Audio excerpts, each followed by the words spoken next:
साहब का तज्जिया भी सुन लिया, मलिक मोहम्मद अहमद खान साहब की तरदीद भी सुन ली, लेकिन सर डिबेट आज भी वही है इस खबर को लेकर के और इससे पहले भी कि प्रायोरिटीज गवर्नमेंट की। पंजाब गवर्नमेंट का ये परसेप्शन जरूर है कि पंजाब के हालात, पंजाब जो गवर्नमेंट है वो काफी बेहतर तरीके से ऑर्गेनाइज कर रही है चीजों को, उनकी गवर्नेंस बेहतर as compared to rest of the Pakistan. ये भी एक परसेप्शन है, इसके ऊपर खैर डिबेट हो सकती है सर। और keeping this thing in mind कि लाहौर कैपिटल है, ये भी एक परसेप्शन है कि सारा का सारा पैसा जो है वो लाहौर पर ही लगाया जाता है, कान इधर से पकड़ लें इधर से पकड़ लें। लेकिन सर तरजीहात का क्या? हॉस्पिटल्स, स्कूल्स, सेवरेज सिस्टम, पीने का साफ पानी। देखिए, बात यह है कि मलिक अहमद खान साहब ने कहा कि वो तरदीद उन्होंने की। मामला यह है कि जो उन्होंने बताया 11% जो इजाफा किया है फंड्स के ऊपर, वो सिर्फ ये भी बता देते, जरा जहमत कर लेते कि 50% से जो एलोकेट हुआ था उससे भी कम खर्च हुआ है। अभी जो 11% बढ़ा दिया है, ये इसका मतलब ये नहीं है कि वो खर्च हो जाना है। जब 163 प्रोजेक्ट्स के आपने पैसे निकाल के 2 अरब, सिर्फ ये छोटा सा एक चंक है जो निकाल के आपने सिर्फ एक लाहौर का मनसूबा है जो 1.5 या 2 लाख बंदे को ज्यादा से ज्यादा उनको फैसिलिटेट करेगा ऑरेंज ट्रेन का, वो है 260 अरब रुपए का। सिर्फ एक शहर की 0.1% शायद आबादी को फैसिलिटेट करता है सूबे के एक शहर का, और वो है आपका 260 अरब।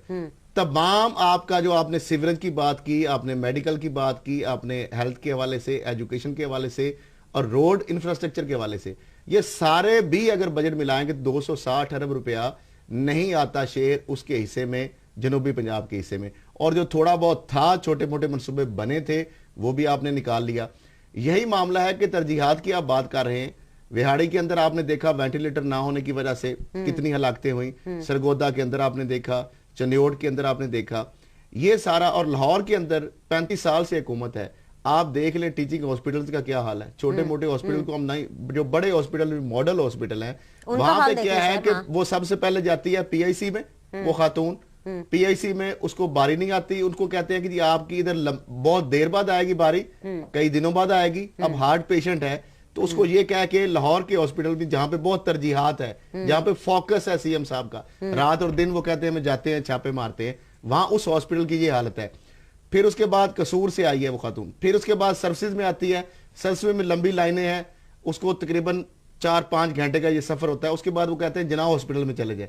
अब उसको बुखार हो चुका होता है, बुरी उसकी हालत है, साथ उसके जो है वो डॉक्टर्स को पूछ रहे हैं और वो फर्श के ऊपर तड़प तड़प के जान और ड्रिप लगा रहे हैं। और ये तरजीहात है हमारी कि जो हम प्रायोरिटीज या फोकस जिन चीजों के ऊपर कर रहे हैं, अगर वहां ये हालत है तो जनूबी पंजाब वालों के साथ तो फिर यही होना है सलूक। और फिर कहते हैं कि जी महरूमियां क्यों हो गई हैं, लोग इसको क्यों कहते हैं कि जी हम महरूम हैं। ये जब तक आप बड़े यूनिट बनाते जाएंगे ऐसे, आप देखें लाहौर के अंदर अब तरजीहात क्या है।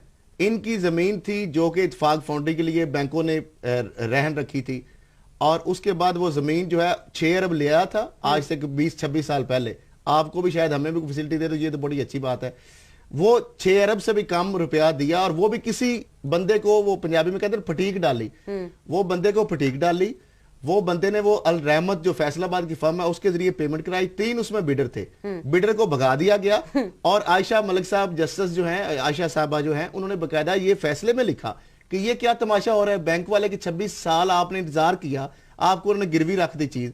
आज वो 18 अरब की जमीन है, आप आराम से 5.25-6 अरब रुपए में अपने पल्ले डाल रहे हैं, तो ये तो गलत है। और बिडर क्यों भगाया गया? और अफसोस मुझे इस चीज पे हो रहा है, अलमिया इस चीज का ये असद खरल साहब कि 2017 है, ये कैंपेनिंग ईयर है, 2018 में इलेक्शन है, और इसमें भी अगर प्रायोरिटीज ठीक नहीं कर रहे हैं। लाहौर के अंदर कोट लखपत में जाके इंडस्ट्रियल एरिया में जगह है, हजारों कनाल जो जगह है, सैकड़ों उसमें कमर्शियल है कनाल, और वहां पे फ्लाई ओवर भी बन गया, वहां पे रातों रात वो ग्रिड स्टेशन, हालांकि हाउसिंग प्रोजेक्ट्स में नहीं लग सकते, इत्तेफाक फाउंड्री का जो ग्रिड है वो यूज हो रहा है, उसके लिए सड़कें बन गई है, टैंकीज बन गई हैं, और वही किसी डेवलपर को कह दिया गया कि आप बना के 24 अरब उसने कमिट किया है, 6 अरब ये दिया, 24 अरब और हुक्मरानों को कमा के देना है। जहां पे प्रायोरिटीज है वहां पे सड़कें भी बनती हैं, वहां पे फ्लाईओवर भी रातों रात बन जाते हैं, वहां पे ग्रिड स्टेशन जो है वो भी, वहां पे भी तो सर्कल फ्लाईओवर बन रहे हैं ना, हॉस्पिटल और स्कूल्स नहीं बन रहे। साहिवाल से अपनी मिलें उठाई अपनी वायलेशन के तहत, हाई कोर्ट ने फैसला भी दिया था, मिलें उठाई और रहीमयार खान में ले गए। हालांकि देखें मिलें जब दूसरे जिला में लेके दे भी देखना होता है कि वहां पे कमाद की इतनी कैपेसिटी है,